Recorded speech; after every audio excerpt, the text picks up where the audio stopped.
سورہ نساء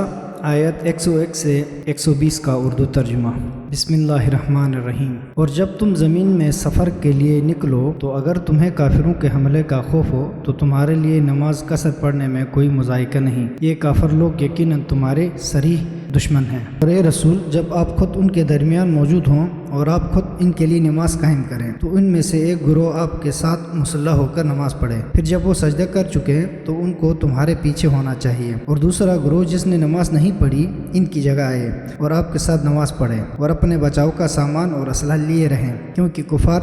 اس طاق میں ہیں کہ تم ذرا اپنے ہتھیار اور سامان سے غافل ہو جاؤ تو تم پر یک بارگی حملہ کر دیں، اور اگر تم بارش کی وجہ سے تکلیف میں ہو یا تم بیمار ہو تو اسلحہ اتار رکھنے میں کوئی مذائقہ نہیں، مگر اپنے بچاؤ کا سامان لیے رہو، بے شک اللہ نے تو کافروں کے لیے ذلت آمیز عذاب تیار کر رکھا ہے۔ پھر جب تم نماز پڑھ چکو تو کھڑے بیٹھے اور لیٹے ہر حال میں اللہ کو یاد کرو، پھر جب اطمینان حاصل ہو جائے تو معمول کی نماز قائم کرو۔ بے شک وقت کی پابندی کے ساتھ نماز ادا کرنا مومنین پر فرض ہے، اور تم ان کافروں کے تعاقب میں تساہل سے کام نہ لینا۔ اگر تمہیں کوئی تکلیف پہنچتی ہے تو انہیں بھی ایسی ہی تکلیف پہنچتی ہے جیسے تمہیں تکلیف پہنچتی ہے، اور اللہ سے جیسی امید تم رکھتے ہو ویسی امید وہ نہیں رکھتے، اور اللہ جاننے والا حکمت والا ہے۔ اے رسول، ہم نے یہ کتاب حق کے ساتھ آپ کی طرف نازل کی ہے تاکہ جیسے اللہ نے آپ کو بتایا اسی کے مطابق لوگوں میں فیصلے کریں اور خیانت کاروں کا طرفدار نہ بنیں، اور اللہ سے طلب مغفرت کریں،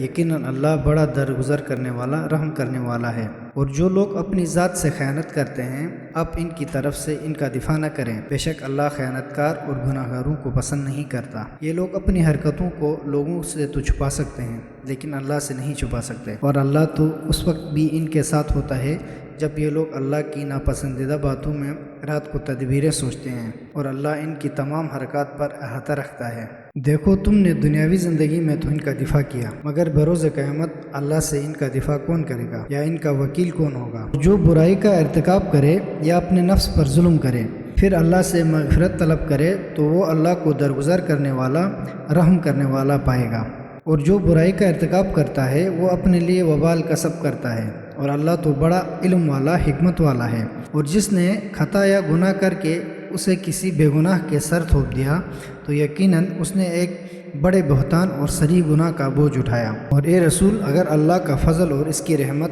آپ کے شامل حال نہ ہوتی تو ان میں سے ایک گروہ نے تو آپ کو غلطی میں ڈالنے کا فیصلہ کر لیا تھا، حالانکہ وہ خود کو ہی غلطی میں ڈالتے ہیں، اور وہ آپ کا تو کوئی نقصان نہیں کر سکتے، اور اللہ نے آپ پر کتاب و حکمت نازل کی اور آپ کو ان باتوں کی تعلیم دی جنہیں آپ نہیں جانتے تھے، اور آپ پر اللہ کا بڑا فضل ہے۔ ان لوگوں کی بیشتر سرگوشیوں میں کوئی خیر نہیں ہے مگر یہ کہ کوئی صدقہ، نیکی یا لوگوں میں اصلاح کی تلقین کرے، اور جو شخص اللہ کی خوشنودی کے لیے ایسا کرے تو اسے عنقریب ہم اجر عظیم عطا کریں گے۔ اور جو شخص ہدایت کے واضح ہونے کے بعد رسول کی مخالفت کرے اور مومنین کا راستہ چھوڑ کر کسی اور راستے پر چلے تو جدھر وہ چلتا ہے ہم اسے ادھر ہی چلنے دیں گے، اور ہم اسے جہنم میں جلسا دیں گے جو بدترین ٹھکانہ ہے۔ اللہ صرف شرک سے درگزر نہیں کرتا، اور اس کے علاوہ جس کو چاہے معاف کر دیتا ہے، اور جس نے اللہ کے ساتھ کسی کو شریک ٹھہرایا وہ گمراہی میں دور تک چلا گیا۔ وہ اللہ کے سوا صرف مونس صفت چیزوں کو پکارتے ہیں، اور وہ تو بس باغی شیطان ہی کو پکارتے ہیں۔ اللہ نے اس پر لعنت کی، اور اس نے اللہ سے کہا، میں تیرے بندوں میں سے ایک مقررہ حصہ ضرور لے کر رہوں گا، اور میں انہیں ضرور گمراہ کروں گا، اور انہیں آرزوؤں میں ضرور مبتلا رکھوں گا، اور انہیں حکم دوں گا تو وہ ضرور جانوروں کے کان پھاڑیں گے، اور میں انہیں حکم دوں گا تو وہ اللہ کی بنائی ہوئی صورت میں ضرور رد و بدل کریں گے، اور جس نے اللہ کے سوا شیطان کو اپنا سرپرست بنا لیا بس یقیناً وہ صریح نقصان میں رہے گا۔ وہ انہیں وعدوں اور امیدوں میں الجھاتا ہے، اور ان کے ساتھ شیطان کے وعدے بس فریب پر مبنی ہوتے ہیں۔